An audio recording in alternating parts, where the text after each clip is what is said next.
Good morning, everyone, and welcome to all of you in Booster Pack 2. जिन्हें नहीं पता उन्हें मैं बता दूं कि बूस्टर पैक ऐसे क्वेश्चंस को डील करता है जो लेटेस्ट में जिनकी आंसर की रिलीज हुई है और उनके अच्छे अच्छे क्वेश्चंस जो टाइम कंज्यूमिंग हो सकते हैं, आपका फिर टफ हो सकता है या फिर ट्रिकी क्वेश्चंस हो सकते हैं, तो उसके क्वेश्चंस को डील करता है ट्रेडिशनल वे। पहले तो ट्रेडिशनल वे और उसके बाद स्मार्ट वे, जो कि आपका एग्जाम में स्मार्ट अप्रोच होनी चाहिए कि आप उसको डील कैसे करना चाहिए और कितने कम से कम टाइम में उसको डील किया जा सकता है, जो कि आपके लिए काफ़ी बेनिफिशियल होगा। तो आज जो हम डिस्कस करने जा रहे हैं बूस्टर पैक 2 में, तो लगभग ये बूस्टर पैक में लगभग 5 क्वेश्चंस मिनिमम रहते हैं, ठीक है।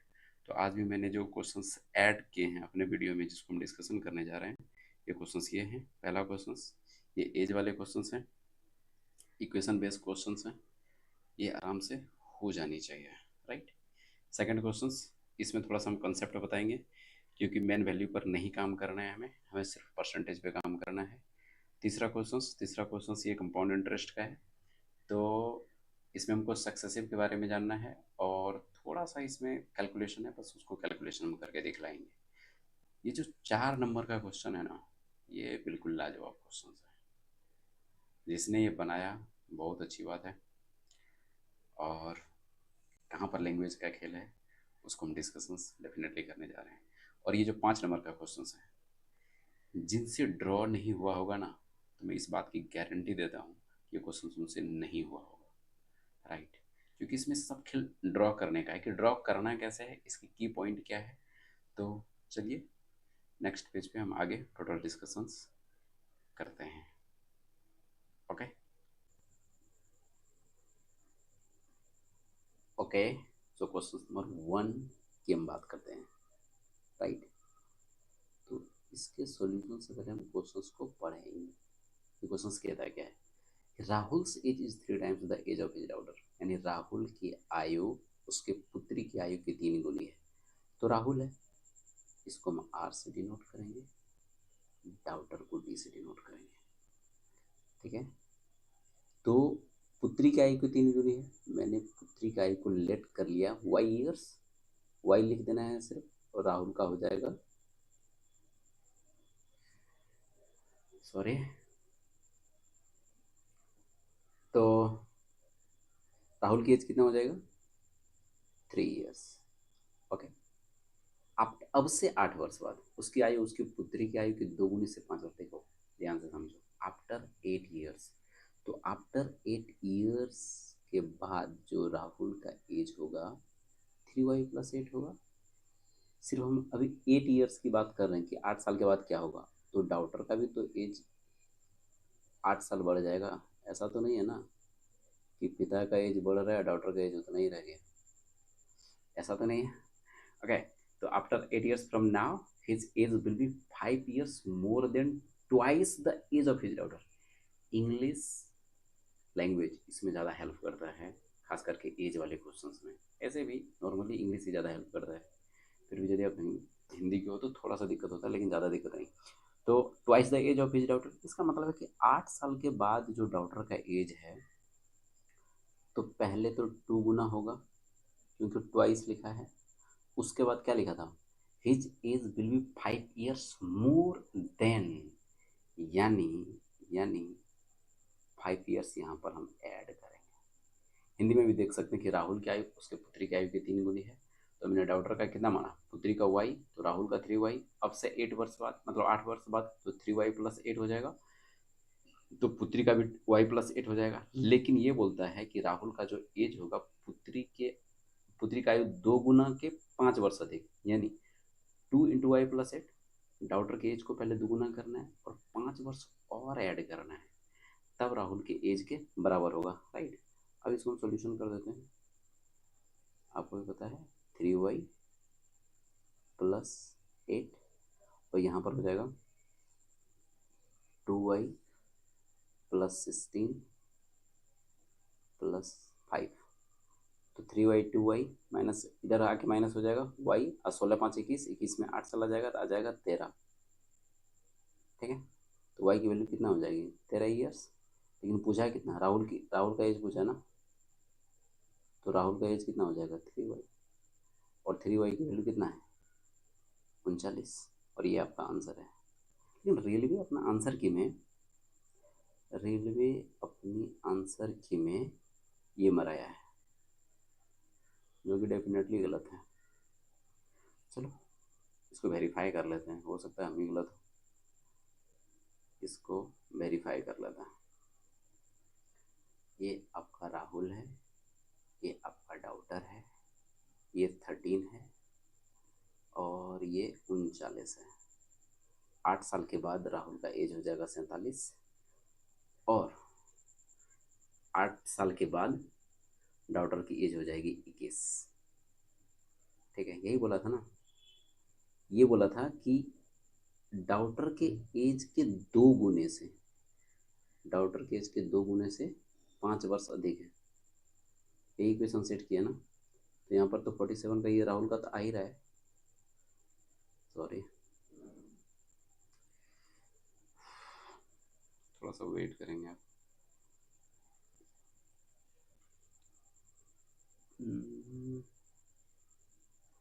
Pointer options, that eraser. Okay,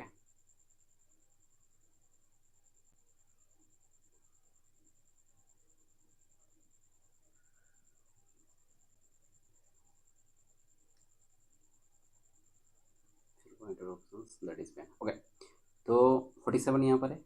अब यहाँ देखो 21 दूना 42, 42 और ये 5 47 आ गया ना, तो वेरीफाई हो गया मेरा,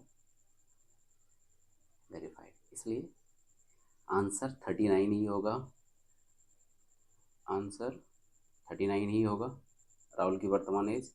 ओके, तो जिनका भी शिफ्ट में है वो अपना चैलेंज कर सकते हैं। बाकी आपको समझ में आ गया होगा। ओके, सो नेक्स्ट क्वेश्चन पे।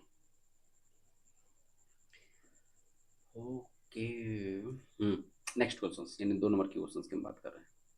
एक चीज़ ध्यान देना इसमें, इसमें बोलता है एक व्यापारी 2 ड्रायर 63,000 रुपये प्रति ड्रायर की दर से बेचता है। एक पर उसे 5% का लाभ होता है, दूसरे पर उसे 30% की हानि होती है। पूरे लेन देन में उसकी हानि का प्रतिशत क्या है। आपसे एक चीज़ ध्यान देना है कि ऑप्शंस जरूर देखना है। ठीक, पूरे लेन देन में उसके हानि का प्रतिशत पूछा है। यदि वो हानि का प्रतिशत पूछा है तो इस डाटा पे हम 63,000 पे क्यों काम करें, नहीं काम करना है। यही है बेस्ट थिंकिंग। यहाँ पे सीपी और एसपी की हम बात करें, CP cost price, SP selling price. तो पहला ड्रायर बेचता है उसे 5% का लाभ होता है, यानी 5% का मतलब आपको तो पता है ना,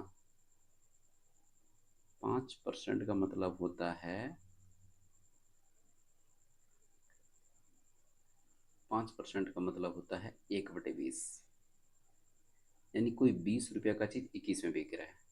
और अगला में कहानी यह है कि दूसरे पर उसे 30% की हानि होती है। तीसरे 30% की हानि का मतलब ये होता है, ये कोई 10 है ना, तो ये 7 हो जाएगा। अब क्यों 30% की हानि होती है, 30% की हानि होती है। 30% का मतलब क्या हो जाएगा 3/10, यानी कोई चीज़ 10 का था वो 7 में बिक रहा है। आप तो बोलते चलो बेच दिया, लेकिन इसमें एक कंडीशन क्या है पता है। आप जाइए पहला लाइन पर, एक व्यापारी 2 ड्रायर 63,000 रुपये प्रति ड्रायर की दर से बेचता है। इसका मतलब ये है दोनों का सेलिंग प्राइस सेम है।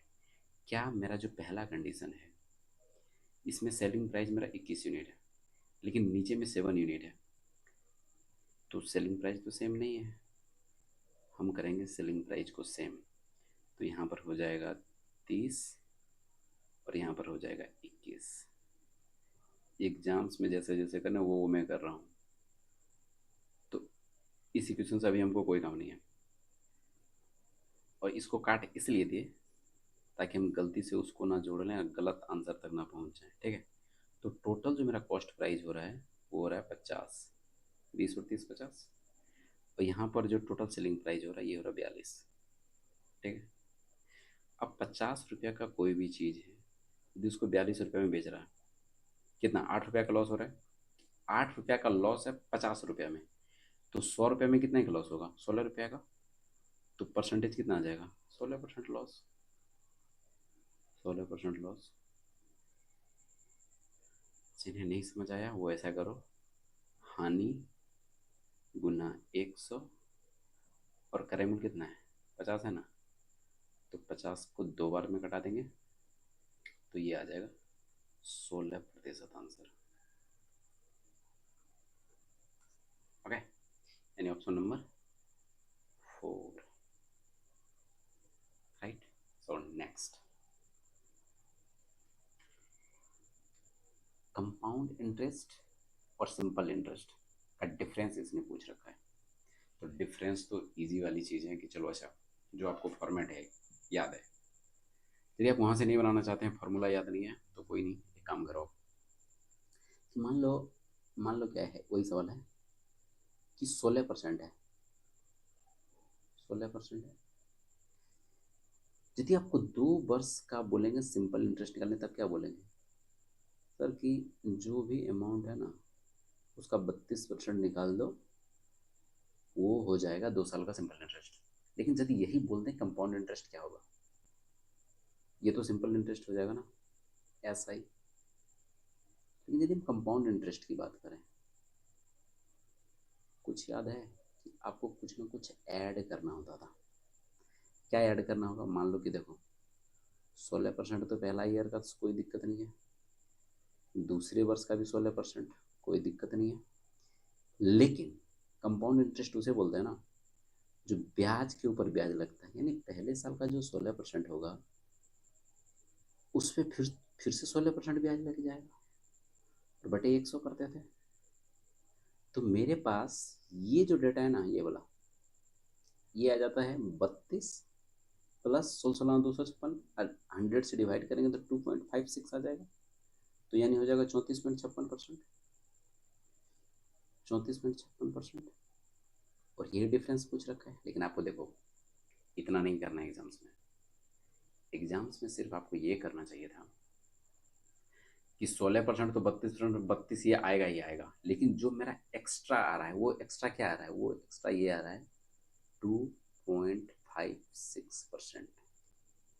ये वाला चीज़ एक्स्ट्रा आ रहा है, ये वाला, ये वाला, ये वाला, ये वाला, ठीक है। ये वाला जो एक्स्ट्रा आ रहा है, हमें इसी चीज़ का ध्यान रखना था। और 2.56 की जो वैल्यू दे रखा था इसने, 797 दे रखा था। अब एक काम करो, आप इसको सोल्यूशन कर लो। 1% की वैल्यू कितनी हो जाएगी? आप 797 बटे 2.56 कर सकते हैं, 2.56। और 100% की वैल्यू कैसे निकलेगी? 100% की वैल्यू निकालने के लिए आप एक काम करो, 797 गुना 100 बटे 2.56, 2.56। अब एक काम करो, नीचे ऊपर 100 से गुना कर दो। जैसे आप 100 से गुना करेंगे तो ये दशमलव खत्म हो जाएगा, ठीक है। दशमलव खत्म हो जाएगा गुना करने के बाद। अब कैलकुलेशन कैसे करना? अब कैलकुलेशन ये नहीं करना कि इसको 4 से काट दिए, इसको 25 से काट दिए। No no no no no, आप फंस जाएंगे। क्यों? क्योंकि यदि मान लें कि यहाँ पर 25 आ गया, फिर से आप कटाएंगे यहाँ 2 से, यहाँ 50 हो जाएगा, तो 25 और 50 को आपको मल्टीप्लाई करना पड़ेगा ना। तो आप एक काम करो, आप 797 को 256 से डायरेक्ट डिवाइड कर दो, 256 से डायरेक्ट डिवाइड कर दो, और ये जो 10⁴ है ना, इससे गुना कर दो। क्यों पता है? क्योंकि जैसे आप डिवाइड करेंगे तो उसमें कुछ ना पॉइंट वॉइंट वाला का आने से आ जाएगा आपका, और इससे गुना कर देंगे। तो इससे गुना करने में तो ईजी है ना, क्योंकि 10⁴ है, 4 को जीरो लगा के उसको गुना कर देना है। तो इससे आपको डिवाइड करेंगे, जब आप इसको डिवाइड करेंगे ना, तो आपका आंसर आ जाएगा जो ऑप्शन नंबर 4 में है। ये रहा आपका। डिवाइड हो जाएगा ना भाई साहब आपसे, कोई दिक्कत है? डिवाइड कर लेना, मैंने डिवाइड करके देख लिया था, इसलिए उस पर क्लिक कर दिया, राइट। ओके, सो अब जा रहे हैं क्वेश्चन नंबर 4 पे। ये क्वेश्चन जब हम बना रहे थे तो थोड़ा सा मेरा दिल में प्यार आ गया इस क्वेश्चन के लिए। देखो, जहाँ भी आप क्लास किए होंगे आपको इतना तो पता होगा कि प्रोपोर्शनल चीज़ें होती क्या है। मान लो कि ए है, बी है, सी है और डी है। यदि बोल दे कि ये प्रोपोर्शनल में, इसका मतलब है कि ए बटे बी यानी ए रेशियो बी इक्वल होगा सी रेशियो डी। यानी इसको हम ये भी तो बोल सकते हैं ना, ए डी बराबर बी सी। बोला ना, ठीक है, ये तो प्रोपोर्शनल बोलता है। तो अब आगे क्या करना है, कहता है क्या, प्रत्येक में एक्स जोड़ा जाता है, इससे वो प्रोपोर्शनल में हो जाती है। यानी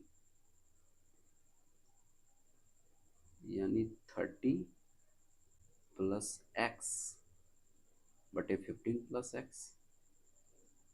आपको ट्रेडिशनल वे बता रहा हूँ, ये एग्जाम्स में लगाने की ज़रूरत बहुत कम पड़ता है। 98% बोलिए कि 98 ये लगाने का ज़रूरत नहीं पड़ेगा, 2% में आपका चांसेस है कि लगाना पड़ेगा। उसका रीज़न भी हम बताएंगे क्यों। ठीक है, तो ये तो आपका ट्रेडिशनल वे में हम कर रहे हैं, ठीक है, लेकिन ट्रेडिशनल वे में एग्ज़ाम में नहीं करना।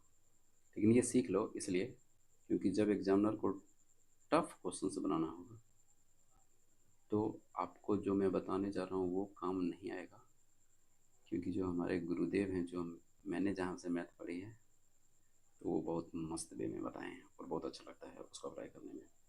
तो सारा क्रेडिट तो उन्हीं को जाता है, मैं तो बस एक साधारण सा बालक हूँ। ठीक है, तो जब इसको मल्टीप्लाई करोगे ना, आप कैसे मल्टीप्लाई करते हो, देखो मल्टीप्लाई करने आपको आता होगा, आपको फिर भी एक हिंट्स आपको दे देते हैं कि अच्छा जल्दी कैसे करते हैं। 30 × 11 करना है, 330 होगा। अब देखो ये जो 30 है ना, ये 11 है, क्योंकि एक बार ये 30x होगा, एक बार 11x होगा, तो 41x हो जाएगा। तो आप क्या करो ना, देखो दोनों में प्लस है ना, आपको कुछ सोचना ही नहीं है। 30x 11x, यहाँ पर 41x कर दो। और देखो यहाँ पर x² आएगा, हमको पता है, लेकिन आप उसको नहीं करेंगे क्योंकि यहाँ पर भी x² आएगा तो वो कट जाएगा। उसी तरह से यहाँ पर 21 × 15 करना है, 21 दही 210 और 105, तो ये 315 हो जाएगा, 315 हो जाएगा। और आपको क्या बताए थे, 21 और 15 36x। x² को मैंने इसलिए नहीं ऐड किया क्योंकि वो कट जाएंगे। ऐसा नहीं कि मुझे गुना नहीं करना आता, लेकिन हम आपको यदि ट्रेडिशनल वे में बनाना होता है तो आप ऐसे बना सकते थे। तो ये 41x और ये 36x, तो यहाँ पर माइनस हो जाएगा, 5x हो जाएगा। और ये 315 में 330 गया तो -15 आ गया। ठीक है, तो x बराबर आ गया -3। देखो सबसे बड़ा लड़का के अंदर डर क्या बनाया, एक क्वेश्चन पता है, लड़का के अंदर डर यही चीज़ बना लिया। डर ये बनाया कि जब हमें ये बोला गया कि x जोड़ा जाता है, तो जब जोड़ा जाता तो ये नेगेटिव में वैल्यू आया है, नेगेटिव में तो नहीं आना चाहिए था। लेकिन ऐसा नहीं है भाई, मेरे को एक बात बताओ, x की वैल्यू -3 आया। यदि x को आप -3 आप संख्या में जोड़ भी तो सकते हो, अलग बात है वो माइनस हो जाएगा, लेकिन जोड़ तो सकते हो। लेकिन x का मान यहाँ -3 आएगा। ठीक है, अब हम बताते हैं अपने गुरुदेव की अप्रोच, जो मुझे वो बताए और जिसे मैं एग्जाम्स में अप्लाई करता हूँ।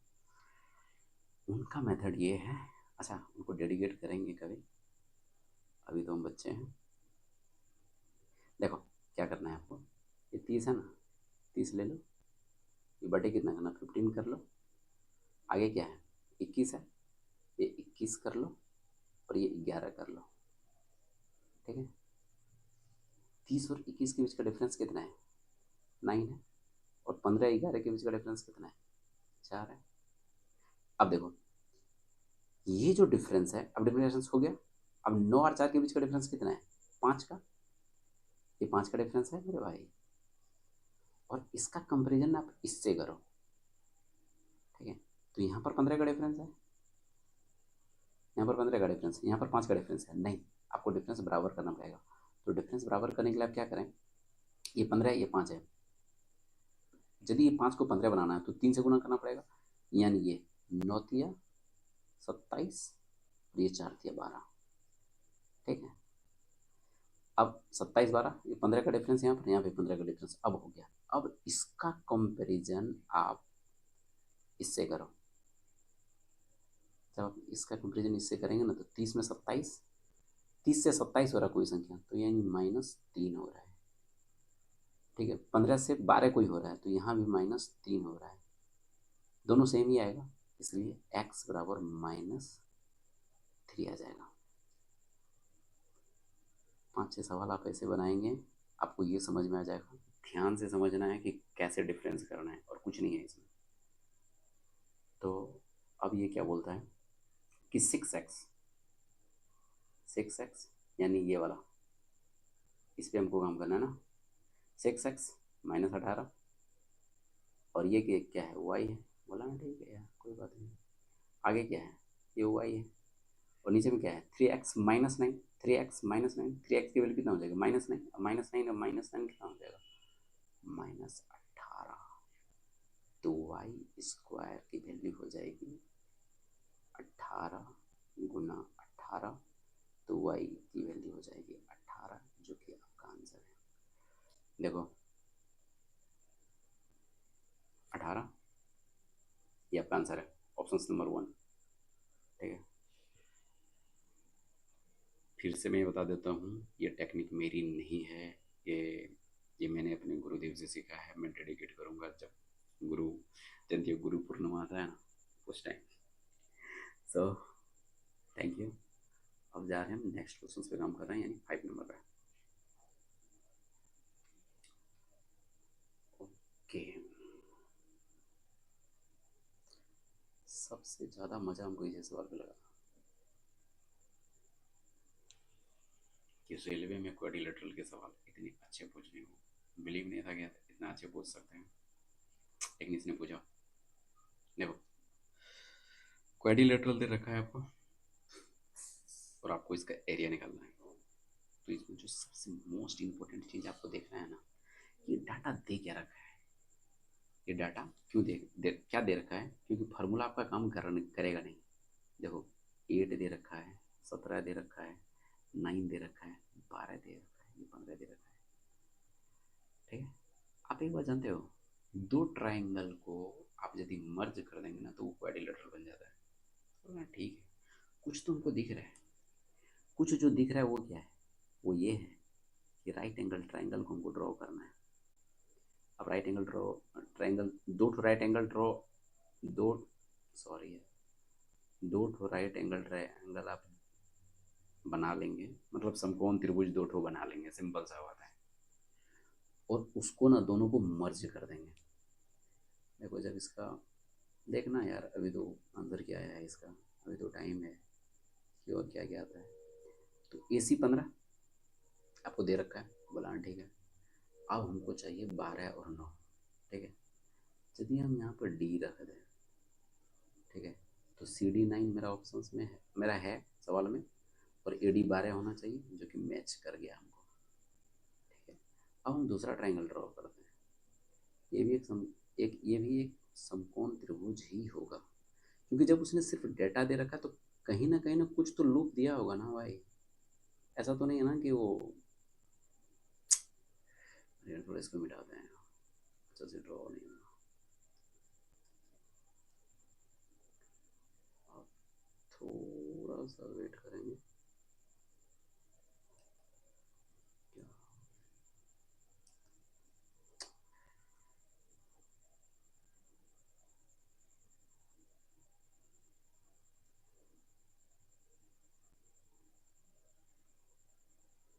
क्या इरेजर, चलो थोड़ा सा वेट करेंगे, अब उसके बाद मैं कर रहा हूँ इस पर।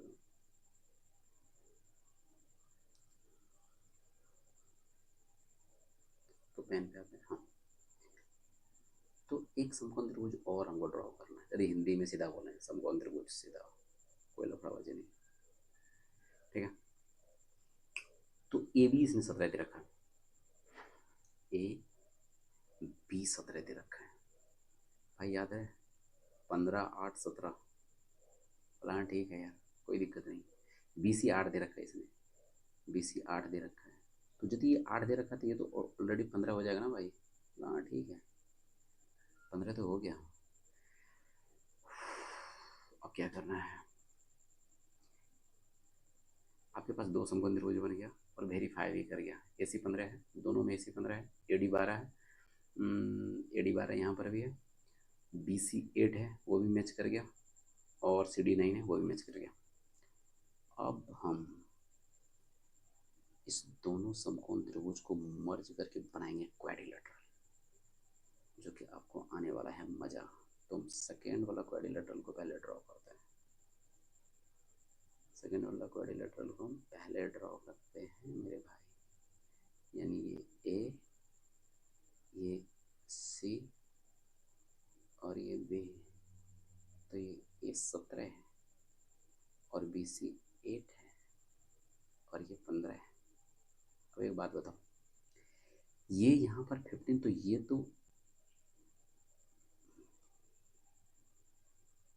इस पे 90 डिग्री है, यानी ये लंब है, ठीक।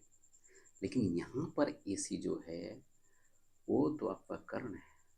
तो यदि कर्ण है तो कर्ण को हम कर्ण के जैसा ही ट्रीट करेंगे, क्योंकि अपना दिमाग कुछ नहीं लगा सकता है। AD15 दे रखा है ना, नहीं, हाँ ठीक है। AC15 दे रखा है, AD12 दे रखा है। तो AD ये रहा आपका 12 और CD दे रखा है 9। और ध्यान रखना ये वाला एंगल है 90 डिग्री, क्योंकि यहाँ पर ये फर्स्ट, देखो ये वाला जो है ना, ये वाला फर्स्ट नहीं, मतलब ये सेकंड समकोण त्रिभुज है, ठीक है। ये जो यहाँ पर हम बनाए हैं ये यहाँ वाला है। मान लो कि ये यदि B है तो ये वाला ना B है, और यदि ये A है तो ये A है। इसको मैंने यहाँ पर ज्वाइन कर दिया, मर्ज कर दिया। अब देख लीजिए कि ABCD एक क्वाड्रिलेटरल बनकर रेडी है। अब समकोण त्रिभुज का एरिया तो आपको पता होगा, हाफ गुना आधार गुना शीर्ष लंब, यानी हाफ। यदि हम ACB का एरिया निकाल रहे हैं तो 15 गुना 8, ठीक है। और ये रहा हाफ, मतलब हम B का एरिया निकाल रहे हैं। एरिया ऑफ A और एरिया ऑफ B को हम ऐड कर रहे हैं, तो यहाँ पर हो जाएगा 12 और यहाँ पर हो जाएगा 9। तो यहाँ पर हो जाएगा 2 चौकी 8, तो यहाँ पर हो जाएगा 60, और यहाँ पर 2 से कटाएंगे 6 बार में, तो यहाँ हो जाएगा 54। 60 और 54, 114 centimetre square, that is answer. भाई सब जिसने भी ये सवाल बनाया है ना, मतलब एग्जाम्स में, उसको सैल्यूट है मेरी तरफ से। बेहतरीन सवाल है और काफ़ी अच्छा लगा भी है कि यार अच्छा बनाया है। So thank you. जो भी आपको लगे अपना कमेंट में बताना, समझ में आई नहीं आई। अगले नेक्स्ट वीडियो में उसको क्लियर डेफिनेटली करेंगे, आप हमें डेफिनेटली बताएंगे, राइट। और सेशन यदि अच्छा लगा हो तो आप अपने दोस्तों के साथ शेयर कर सकते हो और उसे बता सकते हैं, या फिर आप जिससे प्यार करते हो उसे तो डेफिनेटली बताना। ओके, थैंक यू, धन्यवाद आप सभी दोस्तों को, and love you to all.